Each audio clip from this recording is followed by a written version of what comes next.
माझं नाव विकास शंकरराव सोनटक्के. हां. मी पुण्यावरून आलतो.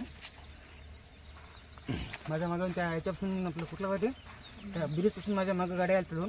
असं माझ्या वाटलं नाही की हे करतील म्हणून. इथं आले परत गाडी लावली त्यांना आडवी डोलीवर गाडी लावली. मी त्यांना साईड उतरली. कोयता मारा सगळे 5-6 जण होते. त्यांच्या सगळ्या हातात कोयते होते मोठमोठा लितलाले. काचावर मारला माझ्या आणि गाडी परत त्यांना आडवी लावली. मी काढायला गेलो गाडी खाली गेली. तुळजापूरला मला नाही चाललं होतं. किराणा दुकान आहे माझं.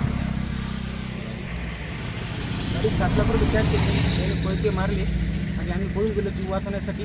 तो कॅश घेऊन फरार झाले. गाडीने आम्हाला अडवलं होतं. त्या गाडीचा नंबर MH10DT 4517 हा होता. हां. आणि स्विफ्ट एक होती पण स्विफ्टचा नंबर काही दिसलेला नाही आहे. असे मिळून 5-7 लोक होते. त्यांच्या हातात कोयते तलवारी वगैरे होते.